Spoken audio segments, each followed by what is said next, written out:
दोस्तों, पाकिस्तान बामुकाबला इंग्लैंड दूसरे और सबसे बड़े टाकरे से पहले पाकिस्तानी टीम में ऐसा बड़ा धमाका हो गया है कि बड़े बड़े नामों की छुट्टी कर दी गई है। पहले टेस्ट मैच में शिकस्त के बाद पाकिस्तानी टीम में ज़बरदस्त अपडेट हुई है और सबसे ज़्यादा नज़र बाबर आजम पर है, जो इंजरी के बाद एक बार फिर कमबैक करने जा रहे हैं। लेकिन असल हैरानकुन बात यह है कि आते ही बाबर आजम ने टीम में बड़ी तब्दीलियाँ देख ली हैं। आपके कप्तान समेत बड़े बड़े नाम दूसरे टेस्ट मैच से बाहर हो चुके हैं। आगा सलमान, मोहम्मद रिजवान, इमामुल हक, मोहम्मद अली और खुरम शहजाद सबकी यहां पर टीम से छुट्टी हो चुकी है, जबकि पाकिस्तान के नई प्लेइंग 11 सामने आ गई है। दोस्तों, अब सवाल ये है कि इंग्लैंड के खिलाफ दूसरे टेस्ट मैच में पाकिस्तान की नई प्लेइंग 11 कौन सी होगी। बाबर आजम की वापसी के बाद टीम की बैटिंग कितनी मजबूत होगी और ख़राब वेदर की वजह से दूसरे टेस्ट मैच की टाइमिंग में जो तब्दीली हुई है, अब ये मैच आप लोगों को कब और कितने बजे देखने को मिलेगा। लेकिन दोस्तों, आगे बढ़ने से कबल कमेंट सेक्शन में ये ज़रूर बताइएगा कि बाबर आजम इंजरी के बाद कमबैक करते हुए दूसरे टेस्ट मैच में कितने रन बनाएंगे, क्योंकि दोस्तों हम तो टेस्ट क्रिकेट में भी 50 रन को तरस गए हैं। तो क्या बाबर आजम इस बार ये कहत ख़त्म करने में कामयाब होंगे? और अपने प्रेडिक्शन दोस्तों अपने कमेंट सेक्शन में ज़रूर देनी है और साथ ही साथ हमें यह भी बताना है कि आप किस जगह, किस शहर और किस मुल्क से इस वक्त हमारी ये वीडियो देख रही हैं, ताकि हमें पता चल सके क्रिकेट नाज़रीन दुनिया में कहाँ कहाँ मौजूद हैं।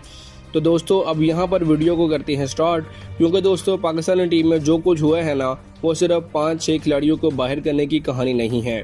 असल कहानी यह है कि बाबर आजम ने आते ही टीम का पूरा कॉम्बिनेशन ही हिलाकर रख दिया है। साउथ शकील को आखिरी मौका मिला है। आगा सलमान बाहर, मोहम्मद रिजवान बाहर, इमामुल हक बाहर, मोहम्मद अली बाहर, खुरम शहजाद बाहर। मजमूई तौर पर टीम के अंदर 7 बड़ी तब्दीलियां कर दी गई हैं। लेकिन दोस्तों ज़रा रुकिए, 7 बड़ी तब्दीलियां आखिर क्यों की गई हैं? कौन सा खिलाड़ी सबसे ज़्यादा हैरानकुन तरीके से बाहर हुआ है? और क्या वाकई ये नई टीम पिछली टीम से बेहतर है?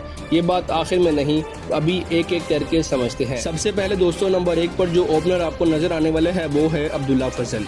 जी हाँ नाज़रीन, अब्दुल्ला फजल से ओपनिंग कराई जाएगी और यहाँ एक दिलचस्प बात देखें कि अजान अवैस भी ओपनिंग में नहीं है, इमामुल हक भी बाहर हैं, यानी ओपनिंग के दोनों पुराने चॉइसेस ही तब्दील कर दी गई हैं।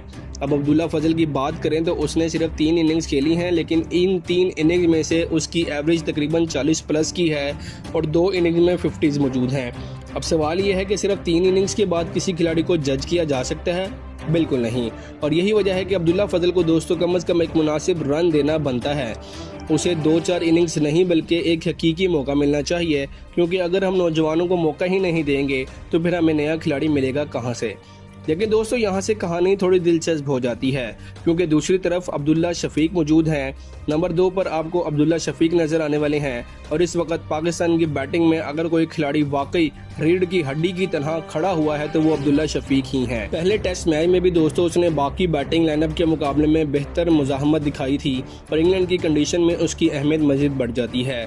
लेकिन असल सवाल ये है कि जब 2 अब्दुल्ला ओपनिंग कर रहे होंगे तो क्या यह नया ओपनिंग कम्बिनेशन पाकिस्तान को वो शुरुआत दे पाएगा जो पहले मैच में नहीं मिल सकी? ये देखने वाली बात होगी। अब नंबर 3 पर आते हैं, जहां शान मसूद मौजूद है। जी हाँ दोस्तों, शान मसूद को भी मौका मिला है और अगर ईमानदारी से बात करें तो यहाँ पर शान को कोई बहुत बड़ी बर्तरी हासिल नहीं है। सीधी सी बात है, हमारे पास इस वक्त चॉइसेस ही कितनी हैं। अगर 19 और 20 का फ़र्क हो तो शान को 20 समझ लें और बाकी चॉइसेस को आप 19 समझ लें, इसलिए इसको शामिल किया गया है। लेकिन अब आते हैं उस नाम पर जिसकी वजह से दोस्तों पाकिस्तान के फैंस को सबसे ज़्यादा उम्मीदें हैं। नंबर 4 पर वापस आ चुके हैं बाबर आजम। जी हाँ नाजरीन, बाबर आजम नंबर 4 पर खेलेंगे और दोस्तों बाबर के वापस आने की खबर सिर्फ एक इसलिए बड़ी खबर नहीं है कि एक बड़ा बैटर वापस आया है। असल बात यह है कि बाबर के आते ही टीम के फैसलों को अंदाज ही बदल गया है। जरा पिछली सूरत हाल देखें, रिजवान मुसलसल खेल रहे थे, आगा सलमान मुसलसल खेल रहे थे, इमामुल हक मुसलसल खेल रहे थे, लेकिन नतीजा क्या आ रहा था? अब बाबर आते हैं और एक ही झटके में कई बड़े नाम बाहर हो जाते हैं। यही वो फैसला है जिस पर सबसे ज़्यादा बहस होनी चाहिए, क्योंकि अगर एक खिलाड़ी वाकई टीम की परफॉर्मेंस तब्दील करने की पोजीशन में है तो उसे सिर्फ रन्स नहीं बल्कि फैसले करने की आज़ादी भी होनी चाहिए, और बाबर ने कम से कम अभी तक अपने फैसलों से यही इशारा दिया है। अब दोस्तों नंबर 5 पर आते हैं, जहां मोहम्मद रिजवान की जगह पर गाजी गोरी को रखा गया है। और यहां पर एक बात साफ है, गाजी गोरी को सिर्फ रिजवान का रिप्लेसमेंट समझकर देखना ही गलत होगा। उसे अपना खेल दिखाने का मौका देना होगा। आप कहेंगे कि रिजवान जैसे खिलाड़ी की जगह कोई नया विकेट कीपर कैसे ले सकता है? तो दोस्तों सवाल ये है कि मोहम्मद रिजवान जैसा है या नहीं है।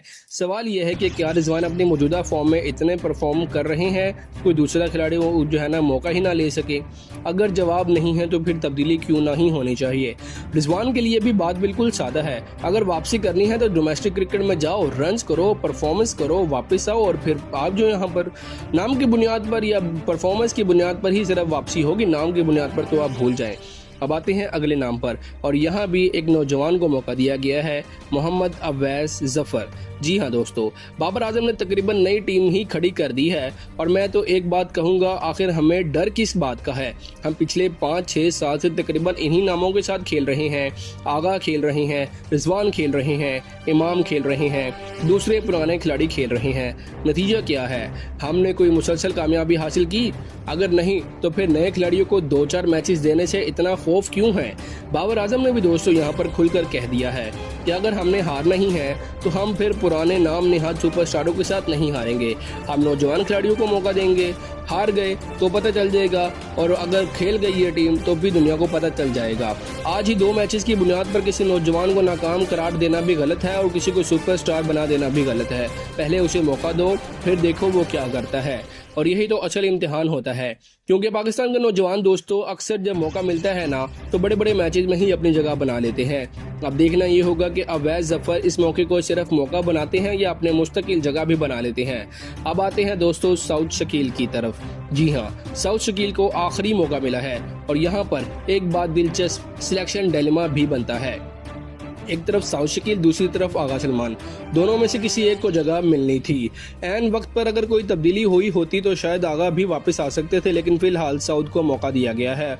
और अगर मुझसे पूछे तो दोनों के दरमियान बहुत ज़्यादा फ़र्क नहीं है। असल सवाल ये नहीं कि मसूद बेहतर है या आगा, सवाल सिर्फ दोस्तों ये है कि जो भी खेलेगा क्या वो इस मौके को ज़ाया करेगा या उसे अपनी जगह पक्की करने का मौका मिलेगा, क्योंकि अब बहाने ज़्यादा नहीं चलेंगे। अब आते हैं दोस्तों साजिद खान की तरफ। साजिद खान भी टीम में मौजूद हैं, और उनको सिर्फ बॉलर समझना भी शायद ठीक नहीं होगा। जिस तरह की बैटिंग वो कर सकते हैं, पाकिस्तान के टेल एंडर्स को देखते हुए वो एक बहुत अहम बॉन्स बन सकते हैं। आप हिसाब लगा लें, हमारे 4-5 टेल एंडर्स मिलकर 2 इनिंग्स में जितने रन बनाते हैं, बाज़ औक़ात साजिद खान एक ही इनिंग्स में इतने रन बना देते हैं। और टेस्ट क्रिकेट में ऐसे 30-40 रन कभी कभी पूरा मैच का रुख बदल देते हैं। उसके बाद दोस्तों आमिर जमाल, मोहम्मद अब्बास हैं, और अवैस जो है ना उबैद शाह हैं। यानी यहाँ पर फास्ट बॉलिंग का कम्बिनेशन भी मौजूद है, जबकि स्पिन में साजिद खान और अली उस्मान मौजूद हैं। तो मजमूई तौर पर देखा जाए तो पाकिस्तान ने दूसरे टेस्ट मैच के लिए सिर्फ प्लेइंग 11 ही नहीं बदली, बल्कि स्ट्रेटजी बदलने की भी दोस्तों कोशिश की है। अब सबसे बड़ा सवाल यह है, क्या ये नई टीम वाकई इंग्लैंड को जवाब दे सकती है? क्योंकि पहले टेस्ट मैच में पाकिस्तान को 1 इनिंग्स और 130 रन से शिकस्त हुई थी, इसलिए अब बहाना बनाने की गुंजाइश खत्म हो चुकी है। नए लड़कों को मौका मिल गया, बड़े नाम बाहर हो गए, बाबर वापस आ गए, और नया कम्बिनेशन भी आ गया।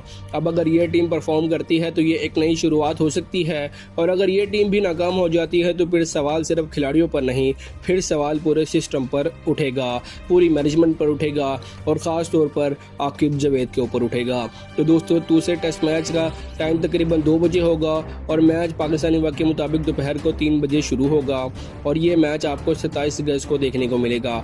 अब देखना यह है कि बाबर आजम का ये नया तजुर्बा पाकिस्तान को वापस मुकाबले में लाता है या नहीं, क्योंकि इस बार सिर्फ मैच नहीं, कई खिलाड़ियों को मुस्तकिल भी इस वक्त दांव पर लगा हुआ है। मज़ीद ऐसे क्रिकेट अपडेट्स के लिए चैनल को सब्सक्राइब कर लीजिए।